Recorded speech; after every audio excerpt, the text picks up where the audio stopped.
Hello दोस्तों, स्वागत है आपका वीडियो के पार्ट 3 में। सबको पता है हम लाइफ प्रोसेस का रिवीजन कर रहे हैं, ये पार्ट 3 है। आज हम बात करेंगे ट्रांसपोर्टेशन इन ह्यूमन बींग्स और ट्रांसपिरेशन इन प्लांट की। अभी तक हम न्यूट्रिशन पढ़ चुके हैं, रेस्पिरेशन पढ़ चुके हैं। दोनों रेस्पिरेशन को हम समझ चुके हैं, एनारोबिक रेस्पिरेशन, एरोबिक रेस्पिरेशन, दोनों को समझ चुके हैं। बाकी आप लोगों ने अगर वो इससे पहली वाली पार्ट 2 वीडियो नहीं देखी है तो मैं उसका लिंक आई बटन पर डाल दूंगा, आप जाके उसे ज़रूर देखें। तो चलिए ज़्यादा वक्त ना जाया करते हुए हम आप बात करते हैं आज के टॉपिक पे, जो ट्रांसपोर्टेशन इन ह्यूमन बीइंग। तो सबसे पहले समझिए ट्रांसपोर्टेशन करता कौन है। तो ट्रांसपोर्टेशन करता है ब्लड। देखो जैसे कि मैंने डायग्राम यहाँ बना रखा है हार्ट। देखिए तो चलिए टॉपिक को स्टार्ट करते हैं। Transportation in human being. तो ट्रांसपोर्टेशन इन ह्यूमन बीइंग होता है बाय हार्ट। यहाँ देखिए मैंने लिख रखा है transportation in human beings by heart. By heart. अब आप लोगों को पता है जो ह्यूमन हार्ट है वो 4 चैम्बर्ड होता है। तो सबसे पहले हम आज की इस वीडियो में सबसे पहले ह्यूमन हार्ट को समझते हैं, उसके बाद आगे बात करेंगे।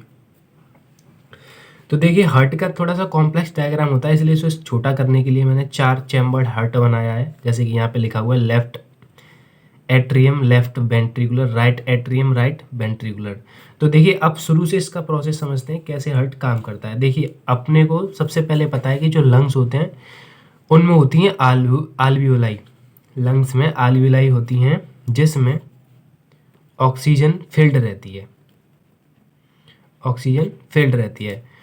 तो यहाँ से ब्लड में ऑक्सीजन मिक्स हो जाती है। लंग्स में oxygen mixed blood pulmonary vein carry करके लेफ्ट एट्रियम में छोड़ देती है। उसके बाद यहाँ लेफ्ट एट्रियम में बाइकस्पिड वाल्व लगा होता है। बाइकस्पिड वाल्व खुलता है और वहाँ से ब्लड कहाँ पहुँच जाता है, लेफ्ट वेंट्रिकुलर में। जैसा कि यहाँ देख रहे हैं आप लोग, लेफ्ट वेंट्रिकुलर। उसके बाद एक आर्टरी होती है, जो आर्टरी क्या करती है, उस आर्टरी को हम बोलते हैं एरोटा, AORTO, एरोटा। एरोटा वो क्या करती है, आर्टरी सारी जगह पे ऑक्सीजन रिच ब्लड को पहुंचा देती है, सारे ऑर्गन्स में। उसके बाद डीऑक्सीजनेटेड ब्लड जिसमें कार्बन डाइऑक्साइड होती है लेके आती है वेन्स। वेन्स लेके आती हैं deoxygenated blood rich in carbon dioxide. कौन लेके आता है इसको, वीना कावा वेन लेके आती है। कौन सी वेन, वीना कावा। तो वीना कावा वेन डीऑक्सीजनेटेड ब्लड लेके आती है, जो कहाँ पहुँचा देती है इसको, राइट एट्रियम में। ठीक है, राइट एट्रियम में पहुँचा देती है। और यहाँ पे ट्राइकस्पिड वाल्व लगा हुआ था, देखो ये लिख रखा है मैंने, ट्राइकस्पिड वाल्व। ठीक है, ट्राइकस्पिड वाल्व खुलने के बाद जो आपका ब्लड है, डीऑक्सीजनेटेड ब्लड, वो कहाँ पहुँच जाता है, राइट वेंट्रिकुलर में। इन सब की फुल फॉर्म में एक पेज पे लिख दूंगा, आप आसानी से उसको जान पाएंगे। फिर राइट वेंट्रिकुलर से डीऑक्सीजनेटेड ब्लड पल्मोनरी आर्टरी दोबारा से कहाँ पहुँचा देती हैं, लंग्स में। ठीक है, डीऑक्सीजनेटेड ब्लड दोबारा से लंग्स में पहुँचा देती हैं। फिर वहाँ से फिर से यही प्रोसेस दोबारा से स्टार्ट हो जाता है। फिर से यहाँ पे ब्लड में ऑक्सीजन मिक्स होती है और फिर से पल्मोनरी वेन लेफ्ट एट्रियम में, फिर लेफ्ट एट्रियम से bicuspid valve right left ventricular में। उसके बाद फिर आर्टरी जो सारी बॉडी में ऑक्सीजन रिच ब्लड को पहुंचाती है। फिर ऑक्सीजन रिच, जब ऑक्सीजन उस ब्लड में से खत्म हो जाती है तो डीऑक्सीजनेटेड ब्लड को वीना कावा राइट एट्रियम में छोड़ देता है।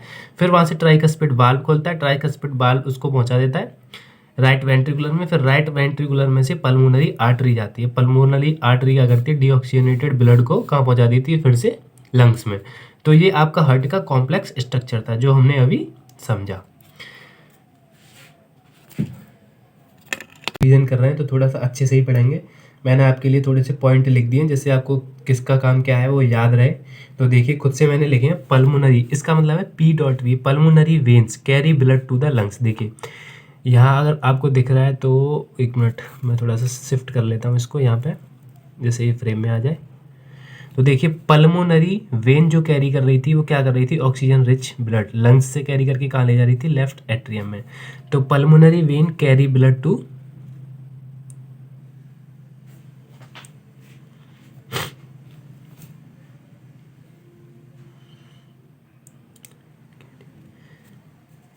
यहाँ लिख देते हैं pulmonary vein carry blood lungs to left atrium, ठीक है।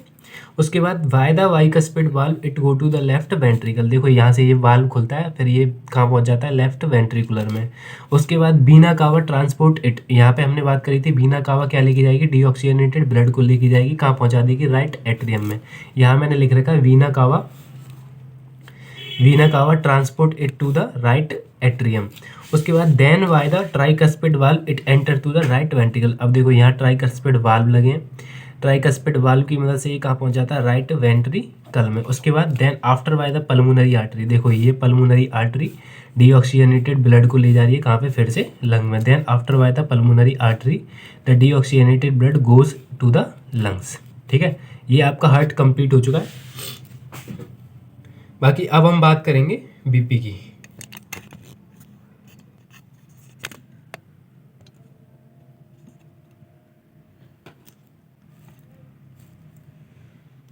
देखिए अब हम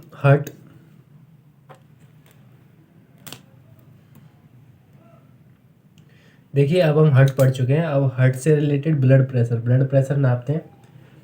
कैसे नापते हैं, क्या करते हैं ब्लड प्रेशर में, चलिए आइए बात करते हैं।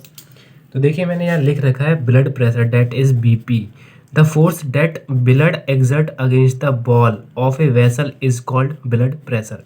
The force that blood exert against the wall of a vessel is called blood pressure. देखिए ये आपकी वेसल है एक, ठीक है। अब इसमें ब्लड हो रहा है फ्लो, थोड़ा समझिएगा, इधर बना लेते हैं अच्छा सा। तो ये वेसल है आपकी, इसमें ब्लड फ्लो हो रहा है। तो अब ये इसकी वेसल की वॉल पे कितना प्रेशर लगा रहा है, इसको हम बोलते हैं ब्लड प्रेशर, ठीक है। ब्लड प्रेशर इसको हम नापते हैं, तो इसको मेजर करते हैं, मेजर्ड बाय द इंस्ट्रूमेंट स्फाइगेनोमीटर, ठीक है। आपने देखा भी होगा रियल लाइफ में, वैसे तो आजकल डिजिटल वाली मशीन आ गई है, पर फिर भी क्या करते हैं हम, वैक्यूम से पंप कर देते हैं हवा को, फिर ब्लड की आर्टरी को ब्लॉक करके प्रेशर को नाप लेते हैं। एक बार प्रेशर को रोक के फिर एक बार प्रेशर को रिलीज़ करके दोनों को लगा लेते हैं पता, एक सिस्टोलिक प्रेशर और एक डायस्टोलिक प्रेशर। देखिए तीसरा पॉइंट यहाँ पे लिखा हुआ high blood pressure is also due to the hypertension, so be happy. देखो ज़्यादा टेंशन लेने से भी बीपी बढ़ता है। अब आप लोग टेंशन लेने लग जाओगे, एग्जाम आने वाले हैं, कुछ पढ़ा नहीं है, तो ज़्यादा टेंशन लेने से भी बीपी बढ़ता है। तो मैंने यहाँ लिख रखा है आपके लिए बी हैप्पी, तो ज़्यादा टेंशन आपको नहीं लेनी है एग्ज़ाम की, पढ़ते रहिए, मस्त रहिए बस, और क्या है, जो आपके हाथ में है उसे करिए। देखिए हार्ट का सिस्टम हम पूरा समझ चुके हैं, बीपी कैसे मेजर करते हैं, किससे मेजर करते हैं, हम ये भी समझ चुके हैं। अब थोड़ा सा डिफरेंस बचा है, आर्टरीज क्या है, वेन्स क्या है, कैपिलरीज क्या है, एक बार इसको भी समझ लेते हैं, फिर आपका हार्ट पूरा जो है कंप्लीट हो जाएगा। ट्रांसपोर्टेशन इन ह्यूमन बींग्स, तो देखिए सबसे पहले मैंने यहाँ लिख रखा है arteries. Arteries are the vessel which carry blood away from the heart to various organ to the body. Arteries have thick elastic wall. अब देखिए आप लोग कहीं प्रेशर से चीज़ भेजना चाहते हैं, ठीक है, ये आप लोग यहाँ मान लो कहीं चढ़ाना चाहते हो पानी को, प्रेशर से भेजना चाहते हो, तो आप पाइप मोटा लोगे या पतला लोगे, तो पाइप मोटा लोगे ना। तो आर्टरीज जो होती हैं वो कैसी वॉल्स होती हैं, थिक इलास्टिक वॉल्स होती हैं, ठीक है। तो यहाँ से ब्लड जो है तेज़ी से फ्लो ऊपर कर जाता है। आर्टरीज में जो है वॉल्स कैसी होती हैं, थिक इलास्टिक वॉल्स होती हैं, जो पाइप होता है वो मोटा होता है। उसके बाद बात करते हैं हम वेन्स की। तो देखिए veins collect the blood from the different organ and bring it back to the heart. अब देखो कलेक्ट करके ले जाती हैं ब्लड को, जैसे यहाँ ये करके ले जाती हैं, ऑक्सीजनेटेड ब्लड को पूरे ऑर्गन्स में भेजती हैं। ये ऑक्सीजनेटेड आर्टरीज जो है ऑक्सीजनेटेड ब्लड को पूरे ऑर्गन्स में ले जाती हैं। अब वेन्स का काम क्या होता है, जो डीऑक्सीजनेटेड ब्लड है, कार्बन डाइऑक्साइड रिच ब्लड है, उसको सारे ऑर्गन्स से कलेक्ट करके कहाँ पे भेजना, हार्ट में भेजना। तो इन्हें अब देखो चीज़ जो है वापस आ रही है, तो वापस तो थोड़े छोटे से पाइप से भी आ जाएगी। तो यहाँ हम किसका यूज़ करते हैं, इनको जो है ज़्यादा मोटे पाइप की ज़रूरत नहीं है, तो जो वेसल्स होती हैं वो पतली होती हैं। आर्टरीज के मुकाबले में जो वेन्स जो होती हैं वो कैसी होती हैं, पतली होती हैं, ठीक है। आर्टरीज को हमें थोड़ी सी थिक चाहिए, थिक उनकी इलास्टिक वॉल चाहिए, जिससे ब्लड जो है प्रेशर से ऊपर जाए, लेकिन वेन्स पतली से भी काम चल जाता है। तो इनके लिए मैंने यहाँ लिख रखा है they do not need thick walls because the blood is no longer under pressure, instead they have valves. अब देखिए वाल्व्स का क्या काम होता है यहाँ पे, valves that ensure that the blood flow only in one direction. देखिए अब मैंने यहाँ पे बनाया था, तो इसमें ऐसे करके वाल्व्स होते हैं, वेन्स में जो है वाल्व्स होते हैं, वेन्स में वाल्व्स होते हैं। वो क्या करते हैं, वाल्व्स जो हैं वो ये दिखाते हैं इसको, ये सिर्फ ऊपर जाए, यूनी डायरेक्शनल फ्लो हो, बाई डायरेक्शनल फ्लो नहीं हो।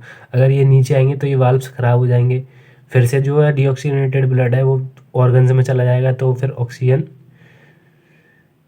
अब देखिए वाल्व्स का जो काम है यहाँ पे, वेन्स में जो वाल्व्स का काम है वो जो ब्लड को पुश करती हैं अपवर्ड की तरफ, यानी कि लंग्स में जाने के लिए पुश करती हैं। कार्बन डाइऑक्साइड रिच को, कार्बन डाइऑक्साइड रिच जो ब्लड होता है, वाल्व्स क्या करते हैं उसको ऊपर की तरफ, लंग्स की तरफ पुश करते हैं। ठीक है, बस इतना सा काम होता है वाल्व्स का। अब हम बात करते हैं कैपिलरीज की। तो capillaries a very thin tube, specially a very thin tube, specially one of the smaller tube that carry blood around the body. तो बहुत पतली सी ट्यूब जो पूरी सारी बॉडी में क्या करके ले जाती है, ब्लड को कैरी करके ले जाती है, उन्हें हम क्या बोलते हैं, कैपिलरीज। अब देखिए आर्टरीज, वेन्स और कैपिलरीज के बाद एक चीज़ आती है ब्लड में, होती है प्लेटलेट्स। प्लेटलेट्स प्लेटलेट्स को हम थ्रोम्बोसाइट्स भी बोलते हैं, यहाँ लिख रखा है मैंने, also called thrombocytes. Platelets are a component of blood whose function with the coagulation factor is to react bleeding from blood vessel injury. अब देखो कहीं भी चोट वगैरह लग जाती है तो कुछ टाइम बाद जो आपका ब्लड जो है रुक जाता है ना वहाँ से, वो इसलिए रुक जाता है क्योंकि ब्लड में होती हैं प्लेटलेट्स। प्लेटलेट्स क्या कर देती हैं, जहाँ से भी कट लगा है आपको वहाँ पे बना देती हैं क्लॉट, एक थक्का बना देती हैं। जैसे कि ये कोई पाइप है, यहाँ से ये पाइप लीक करने लग गया तो यहाँ पे क्या लगा देंगे, एक सील जैसा, पंचर जैसी ट्यूब जैसा कुछ लगा देंगी, इसको हम बोलते हैं ब्लड क्लॉट। क्लॉट बना देती हैं तो यहाँ से आपका ब्लड फ्लो हो रहा था वो स्टॉप हो जाता है। ठीक है, प्लेटलेट्स का काम ये है। Platelets have no cell nucleus, इसमें कोई न्यूक्लियस नहीं होता। They are fragments of cytoplasm, किसके फ्रेगमेंट्स हैं, साइटोप्लाज्म में। बाकी कमेंट करके मुझे ये जरूर बताएं साइटोप्लाज्म क्या होता है। Leakage would leads to a loss of pressure which would reduce the efficiency of the pumping system. अब देखो हमारे पूरी बॉडी में, थ्रू आउट द बॉडी जो ब्लड है वो, हार्ट का काम क्या करता है, जो ब्लड को पूरा पंप कर देता है। अब लीकेज कहीं से हो जाएगा तो पंपिंग सिस्टम खराब हो जाएगा ना, तो कहीं से जैसे किसी ट्यूब वगैरह में हवा भरी हुई है, हवा आपकी जैसे ट्यूब है गाड़ी में यूज़ कर रखे हैं उस ट्यूब को, और वहाँ से हवा निकल गई तो गाड़ी हमारी चल नहीं पाती है ना। तो ऐसे ही अगर हार्ट के किसी वेन से आर्टरीज में लीकेज आ गई तो हार्ट भी सही से काम नहीं कर पा रहा है। तो प्लेटलेट्स क्या करती हैं, ब्लड का क्लॉट बना के ब्लड को रोक देती हैं। तो प्लेटलेट्स भी बहुत इंपॉर्टेंट है, इनका नंबर 1.5 लाख से 3 लाख के बीच में होता है। तो बाकी अब हम बात कर चुके हैं यहाँ पे ट्रांसपोर्टेशन इन ह्यूमन बींग्स की। बाकी वीडियो के अगले पार्ट में इस चैप्टर को मैं पूरा ख़त्म करने की कोशिश करूँगा। बाकी आपके लिए खुशखबरी ये है, केमिस्ट्री के लेक्चर भी जल्द कल से डलने लग जाएंगे। बाकी कैसी चल रही है आपकी पढ़ाई, अच्छी चल रही है तो कमेंट करके मुझे ज़रूर बताएं। बाकी अगर वीडियो थोड़ी भी अच्छी लगी हो तो अपने दोस्तों के साथ इसको शेयर ज़रूर करें। और ये सारे नोट्स मैं टेलीग्राम का लिंक डाल दूँगा, वहाँ से आप इसको डाउनलोड कर सकते हैं आसानी से। Thank you, have a nice day.